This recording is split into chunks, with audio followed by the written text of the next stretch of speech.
It's coming up. Right here too.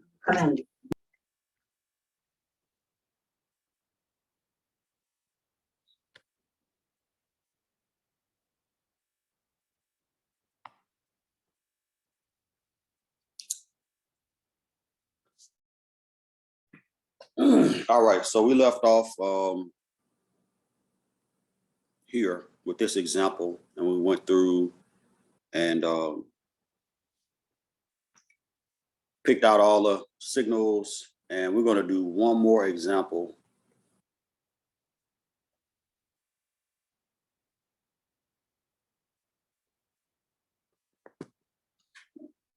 And I'm going to shift to the back part of this handout where we have to have the techniques combined and work through a couple of those problems as well, because I don't want to not touch that part. All right, so let's do one more of these. You pick, which one would you rather do? You want to do this spectrum or this spectrum? Which one?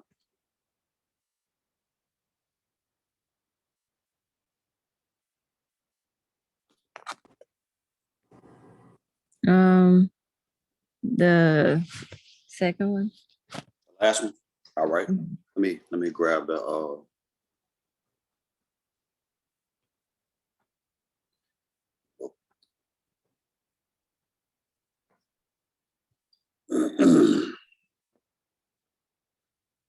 so we've already excuse me, already done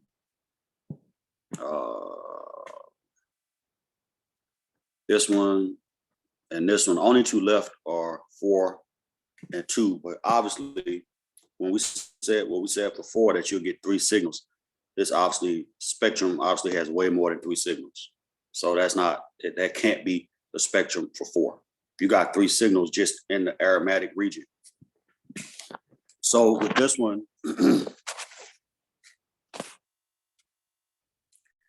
this has to be 2. So I'm going to redraw 2 right quick, and we're going to pick out the peaks. Let's see.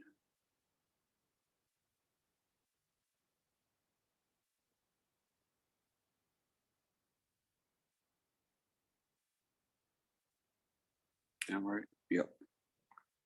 All right. So we got, obviously we have a CH3 here, and then we have each one of these carbons is a CH2. And because there's no symmetry on that chain, you're not going to see any. On the chain, everything is non-equivalent. All right, so we can go down the chain and just kind of say that you're going to get a signal for this. You're also going to get a signal here, and you're going to get a signal here. Let me make this a different color. All right, and then on the ring, you have 3 protons. 1 here, actually 4 protons. 1 here, 1 here, and then 1 here. All right, so we'll talk about the aromatic stuff in a second, but let's go and figure out what's what with the chain. All right, so if you look at the spectrum, what are those numbers that are over top of the signals? What do those represent? The interrogation. Yeah, the integration. Integration. Yeah. That's all right. I'm with you. I knew what you meant. All right, so yeah, so those are the integration numbers. So what do those numbers tell you? Like if you look at a spectrum and you see an integration, a signal integrating for 2, what does that say about the signal? Well, let me ask it a different way. How many hydrogens does that signal represent if the integration is 2? 2. 2 hydrogens.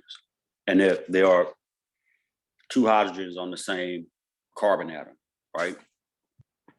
So here we got a little bit of a kind of weird scenario because we have 3 CH2s on that chain. And we got 3 signals that integrate for 2, and one of them that's integrating for 3. So let's do that one first. So we can see here that this has an integration of 3. And based on this location, down between 0 and 2 is probably an alkyl proton. We got a long alkyl chain here. And we can see that there's only one CH3 there, right? So this CH3 right here is here. It's a triplet, right? And N equals 2. Can somebody tell me why it's a triplet?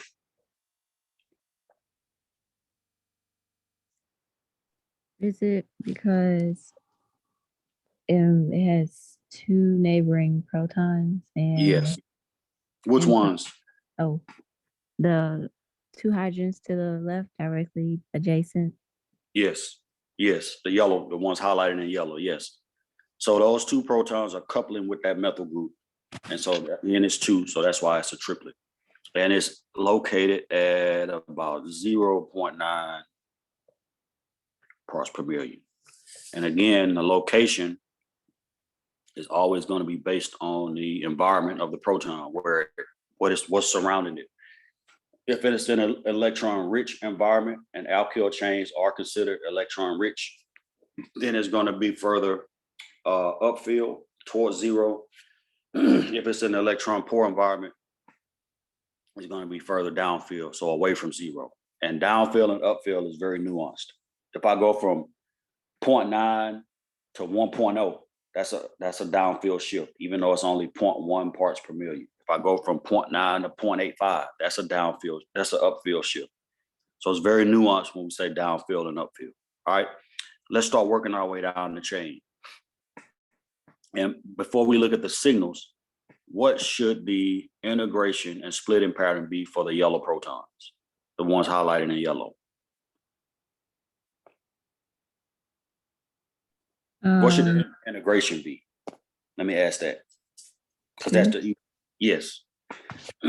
So it should so whatever signal is representative of those 2 hydrogens should integrate for 2 protons. All right, now, other question. What should the splitting pattern be? Like what does the N+1 rule tell us about that set of protons?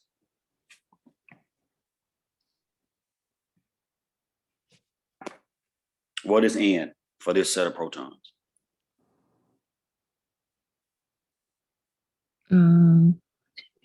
7. All right, let's look. So you got the purple protons on the left. You got the pink protons on the right, or red, depending on if you wear glasses or not. I don't know. I see pink, but the highlighter is red. So you got 2 on the left, 3 on the right, right? So N in this case is 5. These 2 down here are too far away. Oh. It's only going to split with protons that are right next door. So if you have a carbon chain, those protons are only going to see the next door neighbor only. They won't see anything further than 1 carbon away, unless you have what's called long range coupling, but that's really rare. That's a rare instance. And you need really powerful NMR equipment to actually pick up long range coupling. All right.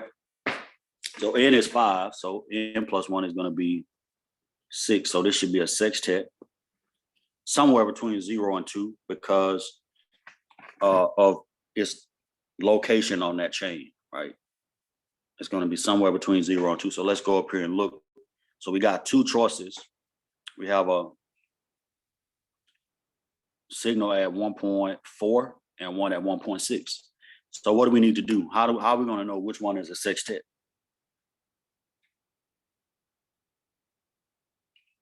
What would you do?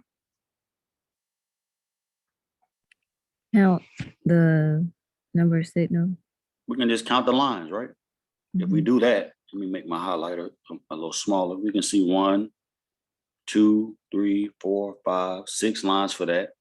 And the other one you see 1, 2, 3, 4, 5 lines for that. So this is a pentet and this is a sextet. I'll write it down here. Right, so this is going to be our signal right here. All right, so this is that CH2 group, and you can see the integration is 2. You can see it's a sextet, and you can see that it's at the correct chemical shift. It's upfield. All right, questions about that? So again, when we're interpreting a spectra, we have to use all of our tools. We have to use the knowledge of chemical shift. We have to use the knowledge of integration, the knowledge of splitting pattern. All of that comes into play. Because when you have 2 signals that both integrate for the same number of protons, you have to figure out a way to distinguish between them. And in this case, we were able to use the splitting pattern. Right? So we know that that one should be a sextet. So the next one next to it, you expect that to be a pentet. Is that right? Because N in this case is 4. You got 2 protons to the left and 2 to the right. So N plus 1 is going to be 5. So that's a pentet.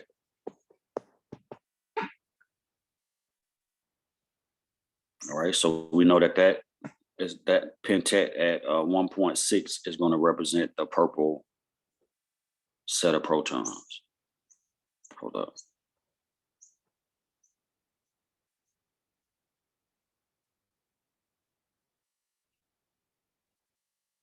Right here.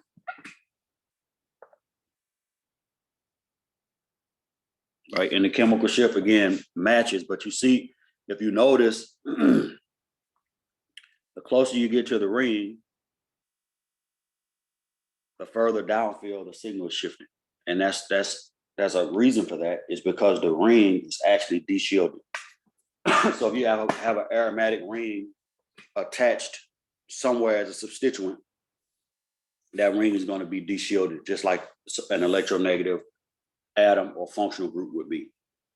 So that's why that set of protons is moving a little bit more downfield, because you're getting closer and closer to that aromatic ring. All right, what about this one? We're going by process of elimination, basically, but the gray set is here. Why is it a triplet? Because N equals 2, so N plus 1 is 3. So this will be a triplet. Why is it so far downfield? You see where it is relative to the other protons, all the way at 2.5. Is that the right chemical shift for a set of protons that's adjacent to an sp2 carbon?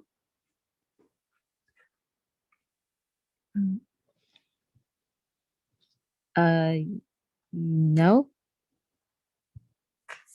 Okay, so if it's adjacent to, let me give you an example and refresh you at the same time. So you have a carbon like this with protons on it, and it's adjacent to a carbon. I'm not going to use X. Let me use R. That's sp2.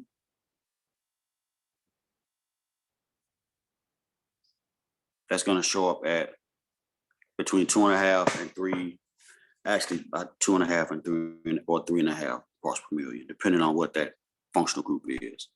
But that sp2 carbon is a pretty powerful deshielding carbon because of its electronegativity and the fact that it's in that ring too.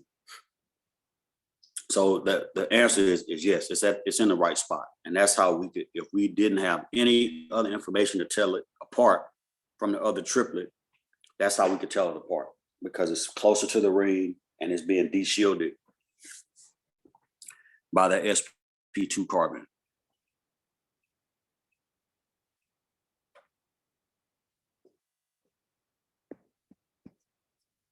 Right, so that aromatic ring actually deshields that signal, or deshields those protons and causes that signal to move downfield. All right, now for the aromatics, if you notice the integration is 4. And with that integration being 4, all three of those signals are considered the aromatic signals for that ring. Now with the aromatics, the coupling is a little bit different. That's why you see like these weird looking coupling patterns, because they couple in a really strange fashion. Sometimes you can couple across the ring and so on and so forth. I'm not gonna get into the weeds on the aromatics, but let's suffice it to say that if there are only three signals, but you got four different protons, you got two things that are happening more than likely. One, two of the signals are overlapping, right? So you only see three of them, or two of those protons are equivalent. And it's kind of difficult to say which ones will be equivalent, because if you look at the ring itself and we apply that test for equivalency, none of those hydrogens are the same.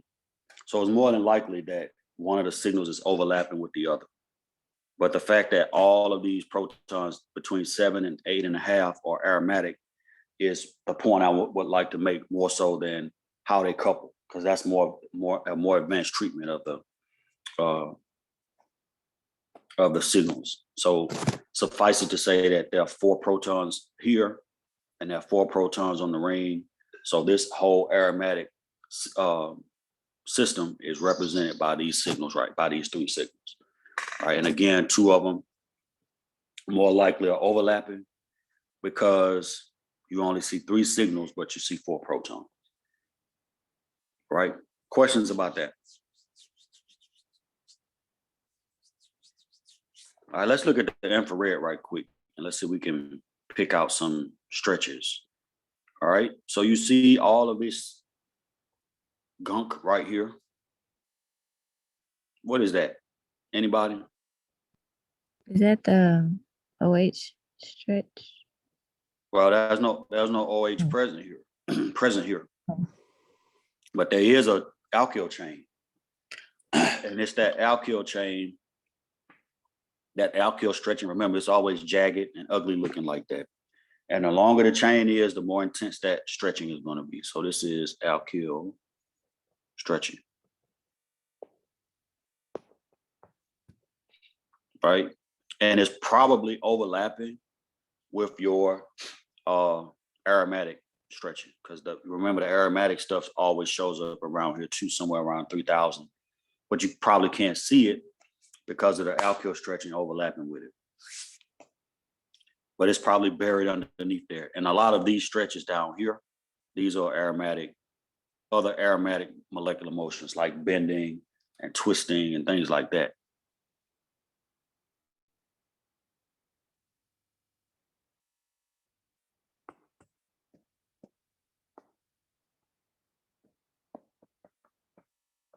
Right?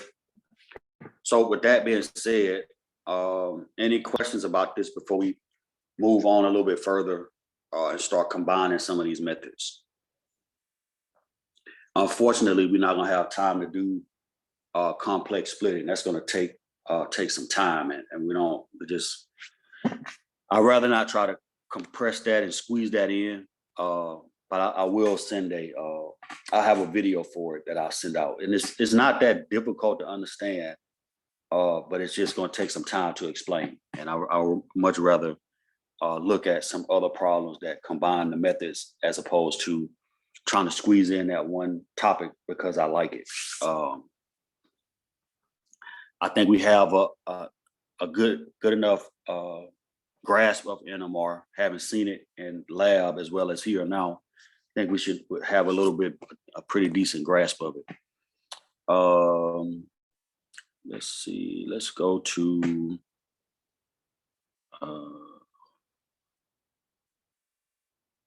right here. Let's see if we can answer these questions real quick. I'm gonna assign this as you doing this on your own. The middle part we won't do, because actually, we might have time to do a couple of these, because I thought that was more back here, but obviously not. So we'll come back to that. Let's take a couple of these. Let's do, let's see.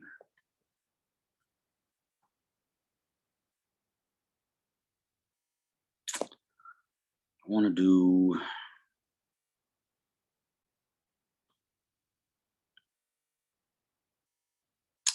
Let's do two of these. Let's do this one. You don't give me no infrared information on that though. Yeah, let's do this one right here. Let's do this spectrum. Can you scroll up a little bit just so I can see exactly which one, how many? Okay, thank you. Yeah, we're gonna just pick two of these and then we'll go back to that back page. So we'll do this one and we'll do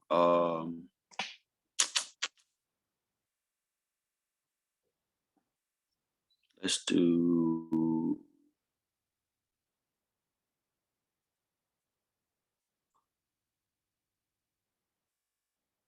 this one.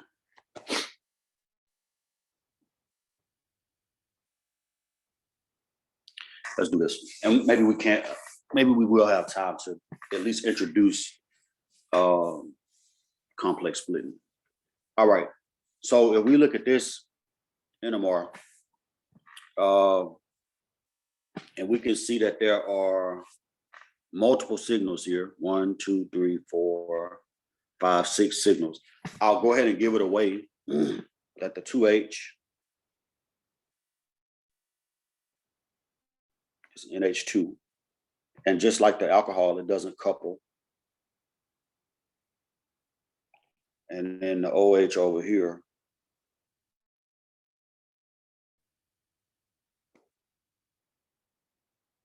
the 1H is the OH proton. So we kind of gave that away. So which one of these structures do you think this spectrum is for? If we're comparing structures and we're also looking at the number of signals and all that stuff, which one do you think? The first one. It got to be A, right? Because that's the only one that has sorry about that. Only one that has an OH group as well as an NH2 group. All right, so let's go in and let's take this thing and try to assign the signals. So I'm just going to redraw it.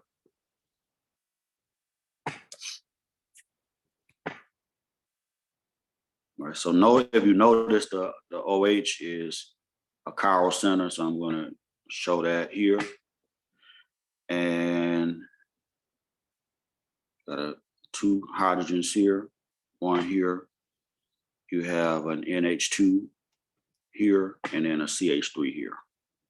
So let's do the CH3 first, because that's going to be the easiest of the signals, right? What should that be, and where should it be?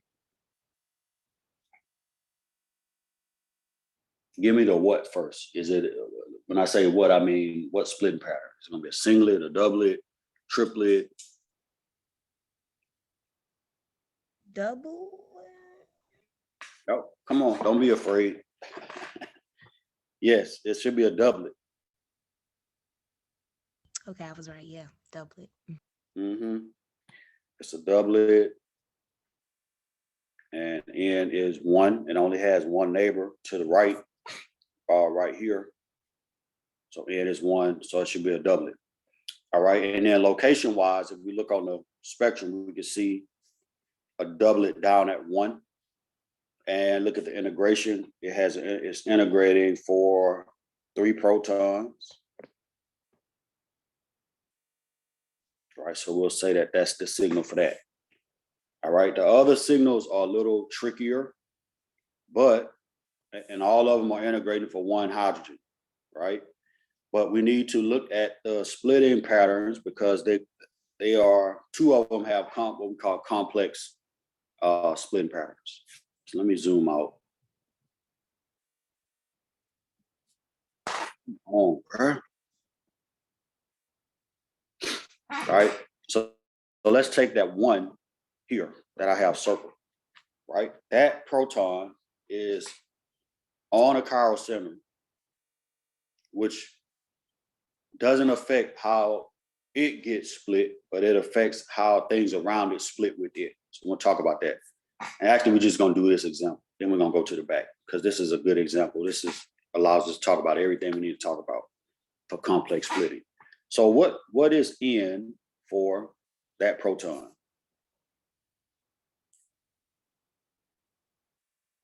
How many neighbors does it have? 5. 5 neighbors. Good. So N is 5. So this should be a sextet. All right. And if you look back at the spectrum, you can see, and location wise, where should it be? You see it's on a carbon that's immediately adjacent to an OH group. So location wise, that proton should show up somewhere between 3 and 4. All right. So when we go to here, we can see that we have a proton at 3.5. Sorry for the focus crap. That's just, I'm running this from my iPad. We got a proton at 3.5 that's integrated for 1 hydrogen. Right, and you can see that it's split into 1, 2, 3, 4, 5, 6 lines. So it's a sextet. So we can assign that signal to that proton here.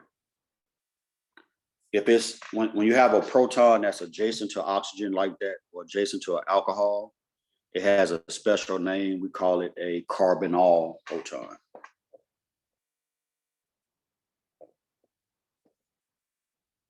Not a carbonyl, but a carbonyl, because it's on the same carbon with the alcohol. So it's a carbonyl proton. All right, so we've assigned that. The only 2 protons that are left are the other 2 signals right here. Now that should immediately send up a red flag for you, because number 1, they're both on the same carbon, so they should be equivalent. Right, that's what we learned already, that when you have 2 hydrogens on the same carbon, they should be equivalent. But in this case, they're not. That's why you see 2 signals. So those 2 protons are what we call non-equivalent. So I'm gonna color them differently, and then we're gonna go in the spectrum and we'll match them up accordingly. So I don't have blue on there. Okay. So they got 2 different signals. Those are 2 different protons. And the reason they're different in this case is because they're adjacent to a chiral center. Right?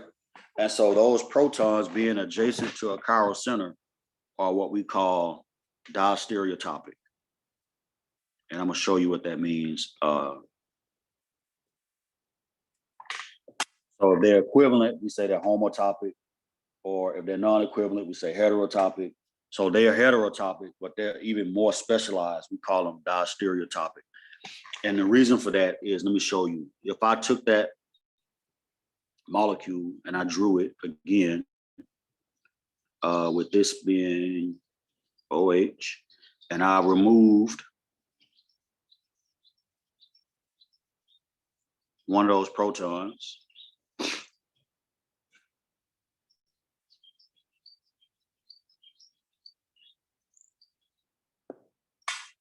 right? And then I took the other one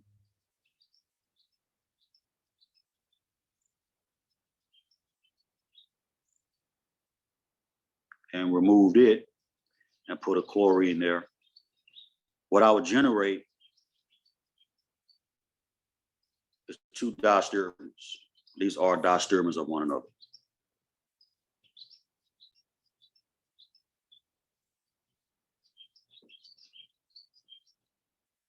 Is that right? Do y'all remember that from way back in week 1 or week 2? We talked about diastereomers. They are not mirror images, so they're not enantiomers, but they are stereoisomers of one another. So those 2 protons, because one of them is here and one is here on a dash, we call them diastereotopic, because they're not, in this case, because they're next door to that chiral center, they are not equivalent. They're in 2 separate chemical environments because that chiral center is fixed. So one of them is going to be closer to OH one of them is going to be further away from OH because of how the stereo center is oriented. All right. Any questions about that part?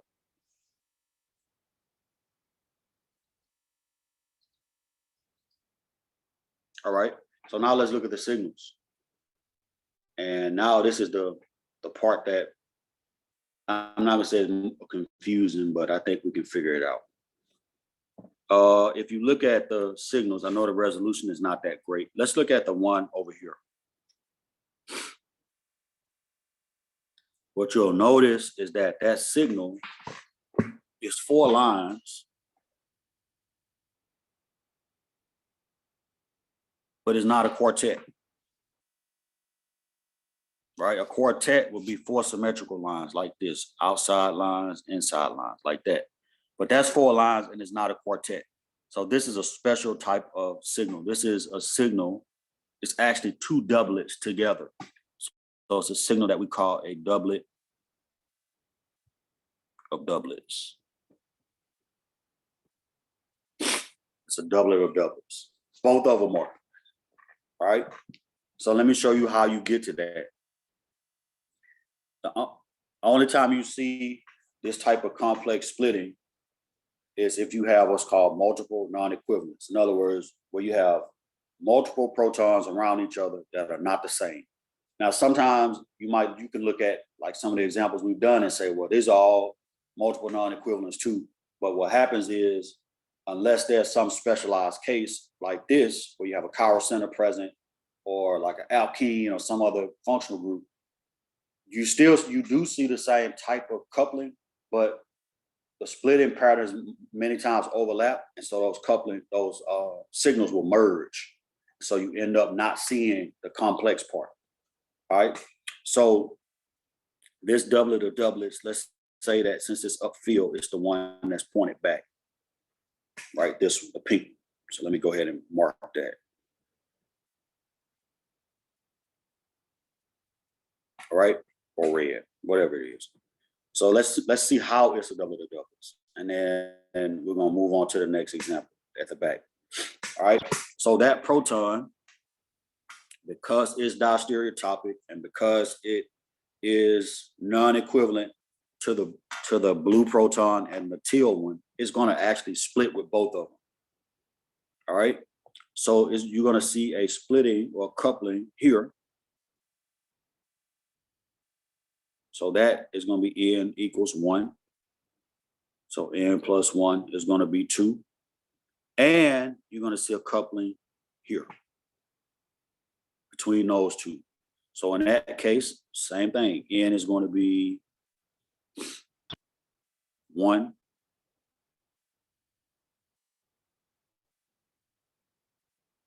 And then n plus 1 equals 2. So that signal is actually going to consist of 2 doublets. So that's why we call it a doublet of doublets. It's going to split with the 1 proton that's on the same carbon with it because they're non-equivalent, and it's going to split with the carbonyl proton that's highlighted in teal or turquoise, right? And so when that happens, that's when you get that complex. That's one of the scenarios where you see complex splitting. So the signal, instead of it being normally it would just be a doublet, because if those two were equivalent, it would just simply be a doublet. But because it's next to that chiral center, those two are non-equivalent. So they split with each other, and they split with the protons that are adjacent. And remember, the NH2, there's no coupling with that. So don't worry about that. NH2 and OH, those protons don't couple with anything. All right, questions about that? I have a question. Come on. So basically,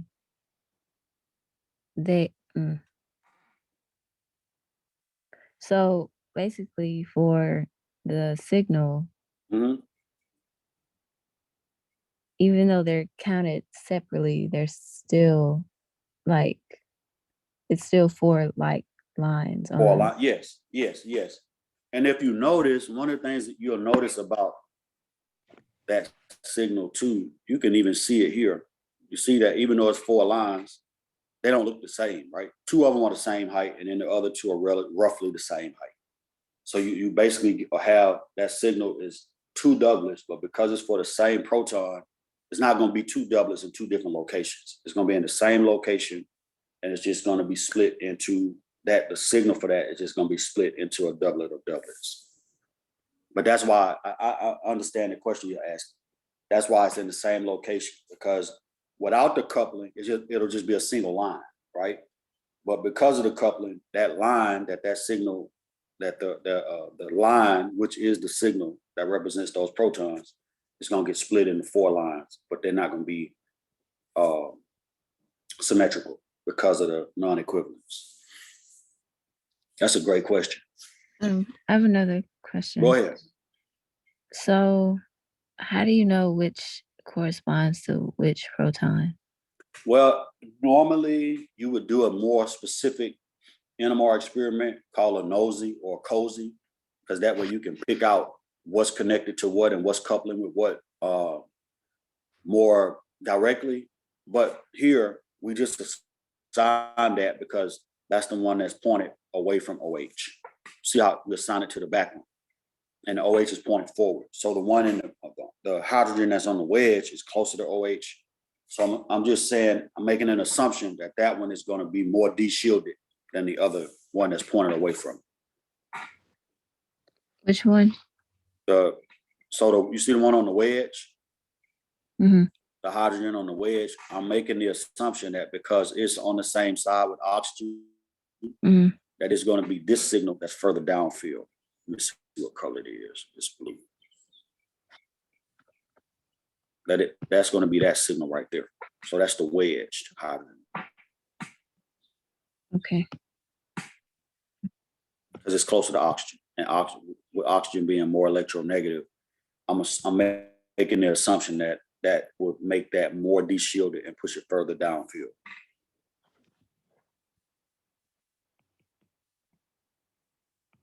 All right.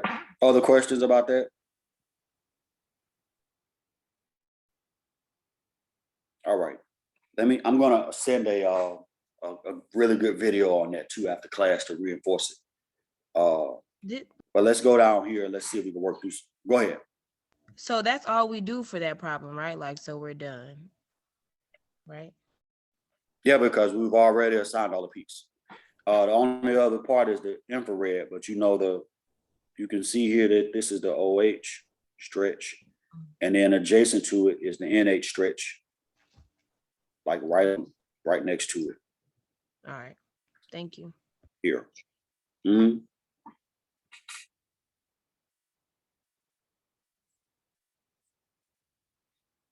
All right. So let's go to, we got about 10 minutes left. Let's go through this right quick. So let's answer these questions. This should be like really quick. The first three questions anyway. Which of the following is generated in a mass spec prior to fragmentation? So before you start breaking that mass spec sample into pieces, what do you have first before that? The base peak. The base peak is actually in the spectrum. Well, I'm talking about when you inject your sample into the instrument. Oh, what's the first thing that you make? The radical. Yeah, you make the radical cation. Good. And that's what gets fragmented. So you bombard it with electron beam, you kick out an electron, you make the radical cation, and then the radical cation fragments into pieces. What question does mass spec answer about a molecule? Is it B? Yeah, size and molecular weight. All right. Which of the following cleavage patterns do amines undergo? We talked about, I think, 4 different patterns. We talked about branch cleavage, allylic cleavage. We talked about dehydration and one other one. What is it?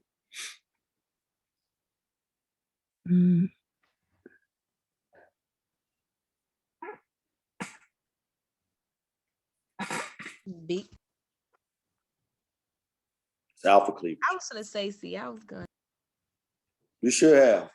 Right? We didn't talk about him. That was just answer to throw you off, make you think.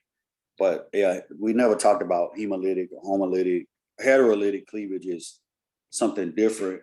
That's something when we talk about, well, I guess alpha cleavage is a type of heterolytic cleavage, but we talked about alpha cleavage in particular for different functional groups like amines, alcohols, carbonyls. And so right here in this example, that's what you're going to be doing.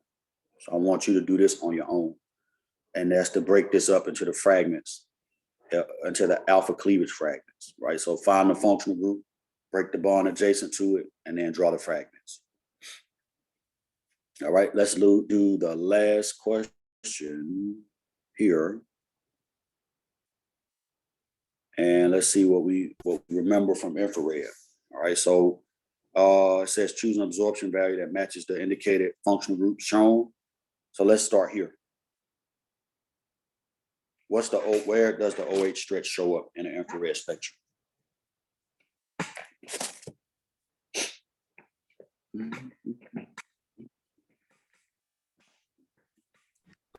Between 3,200 and 3,400.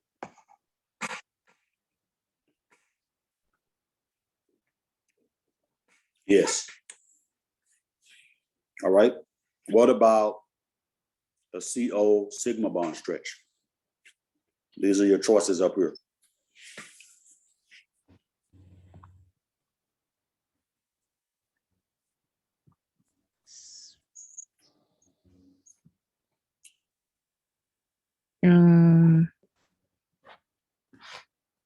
Wait. Would it be 1150? Here, yes. All right. What about the carbonyl stretch? Where's that going to show up?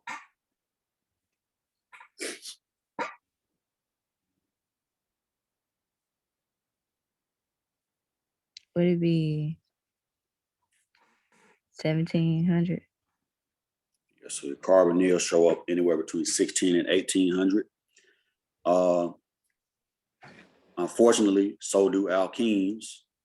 They show up anywhere between 15 and 1700. So sometimes those stretches can get confused, but the alkene stretch here would be at about 1680. All right, let's look at that last problem. I think that's the last problem on here.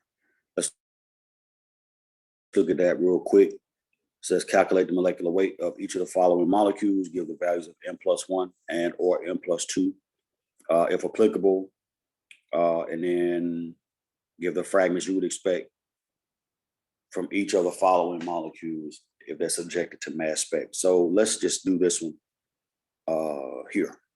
We already have it as a radical cation, right? To calculate the molecular weight, what would you do?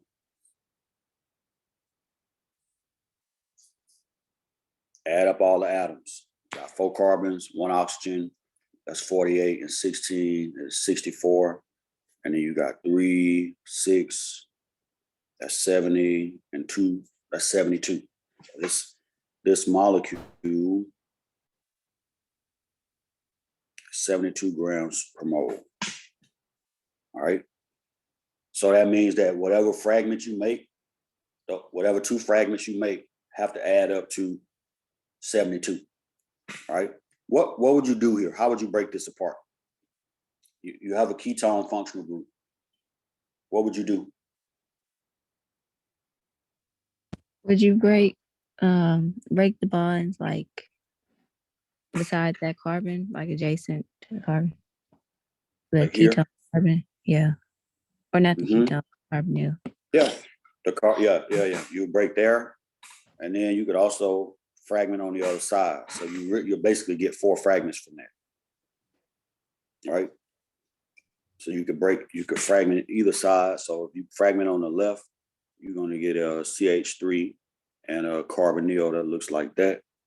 And then one of these is going to be, I'll make that the radical and make that the cation. This is 15. And so the other one has to be 57 because it has to add up to 72 grams per mole.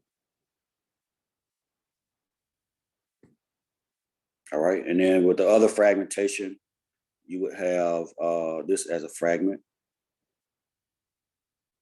Oh, And this, which one is the go ahead. cation? I'm sorry. It was this one. And I have a question, like, how do you know what to put what? Well, the cation is normally, you'll make that something that you can stabilize. Like right here, if I put a plus charge on carbon like that, I can do resonance and stabilize it. So normally you want to make it's based on stability. So a methyl cation as opposed to a methyl radical is going to be a lot more stable than a methyl cation. So that's why I put the cation on the other fragment. And the same thing here. If I put a plus charge on carbon right here, I could stabilize it by resonance. But whereas if I put a plus charge over here, that's a primary cation, which is very unstable. So it won't really be detectable because that's a very fleeting intermediate. So that's why I put the radical on that side. Okay. All right. What about here, the last one? How would you fragment that? There are a lot of ways to fragment it, but what would you do?